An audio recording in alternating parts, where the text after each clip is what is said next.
इस वक्त उत्तर भारत में उत्तर प्रदेश से उत्तराखंड तक कांवड़ यात्रा को लेकर तेज होती असरदार राजनीति की खबर सबसे पहले आपको बताते हैं। कांवड़ यात्रा के रूट पर होटल, दुकान, रेस्टोरेंट की धर्म के नाम पर जांच करने वाले यशवीर महाराज ने अब पुलिस को ही चुनौती दे दी है। ये वही यशवीर महाराज हैं जिनके समर्थकों पर मुजफ्फरनगर में एक ढाबे पर युवक की पैंट तक उतरवाकर धर्म की जांच कराने का आरोप है। आज तक पर यह खबर दिखाए जाने के बाद पुलिस ने यशवीर महाराज के 6 समर्थकों को पुलिस ने नोटिस देकर 3 दिन में जवाब मांगा है। अब ये यशवीर महाराज पुलिस को ही धमकाने लगे हैं। कह रहे हैं कि अगर इनके समर्थकों पर पुलिस मुकदमा दर्ज करती है तो मुजफ्फरनगर सहित पूरे उत्तर प्रदेश में भारी आंदोलन कर देंगे। सवाल यही है कि यूपी में कांवड़ यात्रा कानून की सुरक्षा में चलेगी या फिर यशवीर महाराज जैसे लोगों के नजरिए से। इनका बयान पहले आपको दिखा देते हैं। उन हिंदू वीरों पर मुकदमा पंजीकृत किया तो मुजफ्फरनगर और पूरे उत्तर प्रदेश में भारी आंदोलन होगा और हम और पूरा सनातन समाज उन 6 हिंदू वीरों के साथ खड़ा है। नोटिस भेज करके यदि पुलिस प्रशासन ये चाहते हो ये आंदोलन खत्म हो जाएगा, ये आंदोलन खत्म नहीं होगा और ये आंदोलन पूरे उत्तर प्रदेश में ही नहीं पूरे भारत में चलेगा। थूक मूत्र के इस जिहादी गैंग के खिलाफ ये क्रांति प्रारंभ हो चुकी है और ये क्रांति चलती रहेगी और हम किसी भी कीमत में थूक मूत्र गैंग को सनातन धर्म के देवी देवताओं के नाम का बोर्ड लगा करके प्रयोग नहीं करने देंगे और इसके लिए कितना भी संघर्ष हो, चाहे जेल जानी पड़े हम जेल भी जाएंगे, लेकिन इस गैंग को किसी भी कीमत में सनातन धर्म के खिलाफ कोई भी षड्यंत्र करने नहीं देंगे। तो सवाल यह है कि धर्म की इस ठेकेदारी की छूट क्यों मिले? नियम कहता है कि किसी भी होटल, रेस्टोरेंट, खाने पीने की दुकान वाले को अपना फूड लाइसेंस नंबर सार्वजनिक रूप से सामने रखना होगा, लेकिन कोई नियम ये नहीं कहता कि कोई होटल, रेस्टोरेंट या खाने पीने की दुकान वाला अपनी दुकान के नाम किसके कहने पर रखेगा।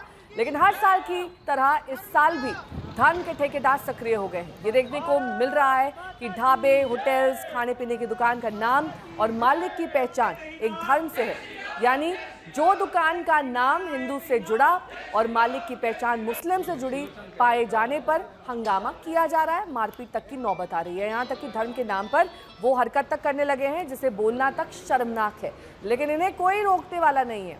सवाल है कोई रोक क्यों नहीं रहा है? एक कर्मचारी को पीटा जा रहा है, हंगामा हो रहा है, मारपीट हो रही है। ये सब कुछ मुजफ्फरनगर के पंडित जी वैष्णो ढाबा पर चल रहा है। करने वाले कोई कानून के रखवाले नहीं बल्कि धर्म के नाम पर दुकान चलाने वाले। इस बार खुद को पीठाधीश्वर कहने वाले यशवीर महाराज की तरफ से ऐलान करके यूपी में कांवड़ रूट पर उन ढाबों की जांच की जा रही है या कहीं कराई जा रही है जिनके ढाबे का नाम हिंदू नाम से जुड़ा है, लेकिन मालिक दावा होता है कि दूसरे धर्म के हैं। उसी का वीडियो पहले मुजफ्फरनगर से सामने आता है। यहाँ पंडित जी वैष्णो ढाबा चलता है, लेकिन पेमेंट स्कैनर पर नाम दावा होता है मुस्लिम समाज से जुड़ा हुआ आता है। इसीलिए फिर यहाँ पर कर्मचारियों का आधार कार्ड मांगना यशवीर महाराज की तरफ से बनाई गई टीम ने शुरू किया और आधार कार्ड न मिलने पर हंगामा होता है। फिर ढाबा कर्मचारियों का आरोप ये तक है कि आधार कार्ड नहीं दिखाने पर पैंट तक उतरवा दी गई ताकि ये लोग जान सके कि कर्मचारी और होटल वाले हिंदू हैं या मुसलमान। बिना ने पैंट तारी पहले आधार कार्ड चेक करा, आधार कार्ड है नहीं होएगा। और क्या नाम मुझे नंगा करने को तो ये लोग बीमार चल रहा, देखो बीमार चल रहा, बाबूजी में बीमार चल रहा। अच्छा, टेक का तरह होगा तभी। किसने करने की कोशिश की? इन्हें ना वो लौंडा काला लौंडा वो अब नू देख रहे मुसलमान हो क्या हो या तू? मैं हिंदू झूठ नहीं बोल रहा। मैं यहाँ काम करूँ। कौन सा होटल है? पंडित जी का। कावड़ यात्रा मार्ग पर ऐसे मुसलमानों के होटल हैं, ढाबे, चाय की दुकान, मिठाई की दुकान, जूस की दुकान, जो सनातन धर्म के देवी देवताओं के नाम पर, सनातन धर्म के लोगों के नाम पर या भ्रमित नाम से चलाते हैं, लेकिन वे चलाने वाले सनातन धर्म के नहीं, वे मुस्लिम होते हैं। और उसी का परिणाम ये पंडित ढाबा निकल करके आया। अब सवाल है कि ये जांच का अधिकार, ये क्रूरता यशवीर महाराज जैसे लोगों को किसने दिया, जो दावा करते हैं कि 5000 लोगों की इन्होंने टीम बनाई और वो टीम कांवड़ रूट पर हर ढाबे, होटल के नाम और मालिक की पहचान की जांच करेगी। क्या उत्तर प्रदेश में यशवीर महाराज जैसे लोगों के पास अब कानून संभालने की जिम्मेदारी आ गई? जो भी मुस्लिम अपने नाम से खाद्य पदार्थ की दुकान नहीं चलाता, वो सनातन धर्म के देवी देवताओं के नाम से या सनातन धर्म के लोगों के नाम से चलाता है। यदि सनातन धर्म के लोगों को इस बात की जानकारी हो तो वहाँ अपने आप ने जा कर के उसका जो जानकारी है वो पुलिस प्रशासन को दे दें और पुलिस प्रशासन बिल्कुल ठीक निर्णय लेंगे, आपकी भावनाओं के अनुसार, इच्छाओं के अनुसार निर्णय लेगी, इसलिए पुलिस को ही उसकी सूचना दे। अब धर्म के नाम पर रखवाले रूपी ठेकेदार मुजफ्फरनगर से मेरठ तक जांच कर रहे हैं। भगवान वाराह की तस्वीर और भगवा ध्वज दुकानों पर बांटते दिखते हैं, इस दलील के साथ कि हिंदू दुकानदार इसे कांवड़ रूट पर अपनी दुकान के सामने लगाए। भगवान का जो चित्र है वो हम यहाँ होटल पे, हिंदू होटल जो उन्हें दे रहे हैं, एक भगवा रंग का जो पताका वो है ध्वज, वो हम उन लोगों को दे रहे हैं। और हमारी यही मांग है कि जो नाम बदल के जिस तरीके से होटल खोले जाते हैं, हरिद्वार से इतनी बड़ी 4-5 करोड़ की कांवड़ यात्रा लोगों की हमारी निकलती है, उत्तराखंड से, उत्तर प्रदेश सरकार से, और भी जो है राज्य बदल बदल के जाती है, कई राज्यों से गुजरती है। हमारी बस यही मांग है प्रदेश के मुख्यमंत्री जी, ये जो थूक जिहाद है, रोटियों पे थूकना, भोजन दूषित करना, तो कांवड़िए जो हमारे जिस तरीके से उन्हें नहीं पता होता, वो हिंदू समझ के कहीं पे भी खा लेते हैं, ये लोग हरकतबाजी से बाज नहीं आते हैं। हर साल कांवड़ यात्रा के दौरान होटलों पर हिंदू मुसलमान का ये जांच अभियान वार्षिक उत्सव की तरह सामने आता है। सवाल है कि जो काम कानून का है, क्या वो करने की छूट कुछ हिंदूवादी संगठनों को दे दी गई, फिर चाहे वो किसी की पैंट तक उतरवाकर धर्म का पता करने लगे, और पुलिस कहीं कुछ भी नहीं करने वाली है। और इसी वजह से अब सवालों की सियासत शुरू हो गई है। समाजवादी पार्टी के पूर्व सांसद एसटी हसन ने कांवड़ यात्रा में धर्म के नाम पर पहचान पता करने का अभियान चलाने वालों की तुलना पहलगाम के आतंकियों से कर डाली। कहा है कि हमारा धर्म पूछकर मारा गया था, यहाँ धर्म देकर होटल की पहचान की जा रही है। मैंने इस बात को कहा है कि मुझे अपनी पहचान बताने में कोई आपत्ति नहीं है, होना चाहिए। इस्लाम यही सिखाता है हम किसी को धोखा ना दें, धोखा दे के हम अपना कारोबार ना करें। अगर हम मुसलमान हैं तो अपनी दुकान के नाम पे अपना नाम लिखें, लेकिन मुझे आपत्ति इस बात पे है कि कोई भी सिविलियन आके ढाबों का इंस्पेक्शन करे, वहां के कर्मचारियों की पैंटें उतरवा के देखे, उन्हें टेरराइज करे। सिविलियन को क्या ये हक है कि वो ढाबों की चेकिंग करे और पैंटें उतरवाए? ये काम तो प्रशासन का है, वो चेक करे कि जो भी सरकार के आदेश है उसका पालन कराना प्रशासन का काम है, किसी सिविलियन का नहीं है। अपने को हाईलाइट करने के लिए इस हद तक पे जा रहे हैं, लेकिन गरीब मुसलमान बेचारा क्या करे, वो सब कुछ बर्दाश्त कर रहा है।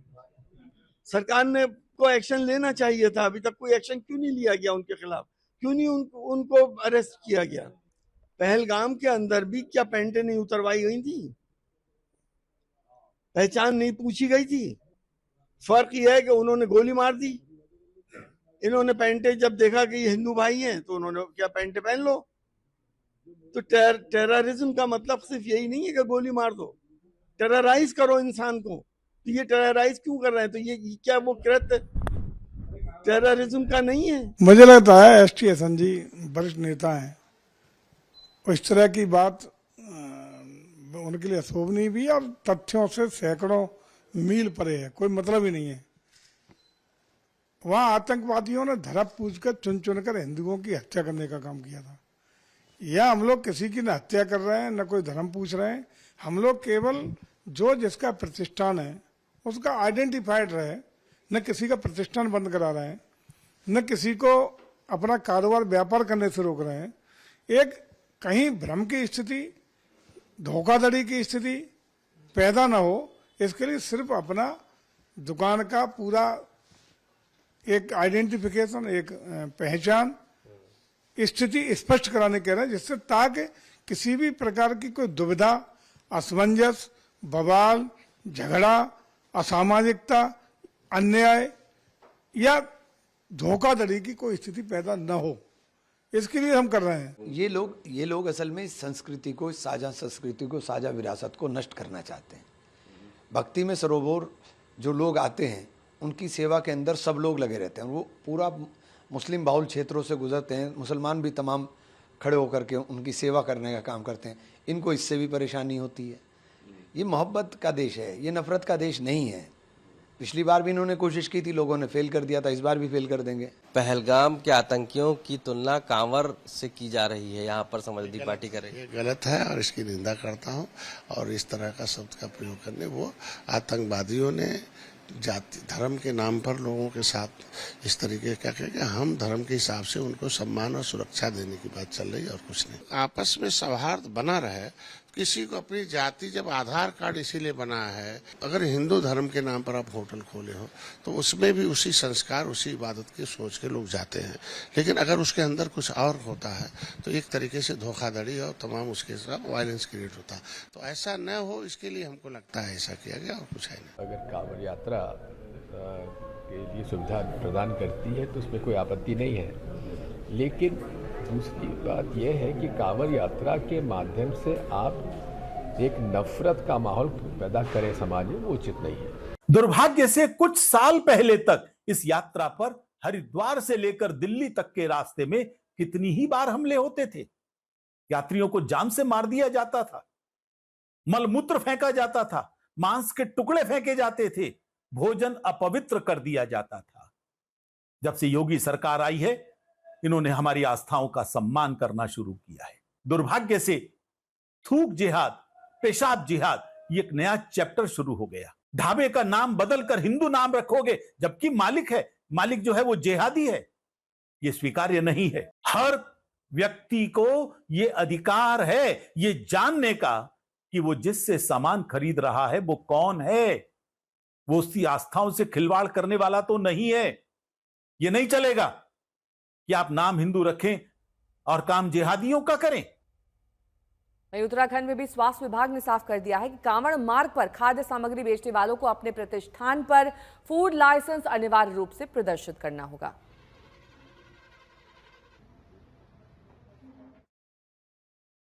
कांवड़ यात्रा हमारी बहुत आस्था और श्रद्धा की यात्रा है, जिसमें प्रत्येक वर्ष 4 करोड़ से भी अधिक श्रद्धालु हरिद्वार आते हैं, ऋषिकेश आते हैं, आसपास के क्षेत्रों से मां गंगा का जल लेकर अपने अपने स्थानों को प्रस्थान करते हैं। ऐसे में उनका आना जाना होता है और 2-3 दिनों की प्रक्रिया ये सब होती है।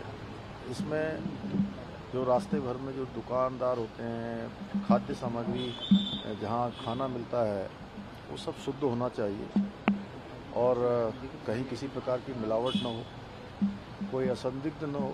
उनकी सुरक्षा भी हमारे लिए प्राथमिकता है, इसलिए हमने ये किया है। और कल मैं इसकी व्यापक रूप से समीक्षा भी करने वाला हूँ और जो हमारे जनप्रतिनिधियों के, स्टेक होल्डर्स के, जो व्यापार मंडल के लोग हैं, धार्मिक सभा के लोग हैं, गंगा सभा के हमारे प्रतिनिधि हैं, उनके जो सुझाव आएंगे उसके आधार पर हम और आगे भी निर्णय करेंगे।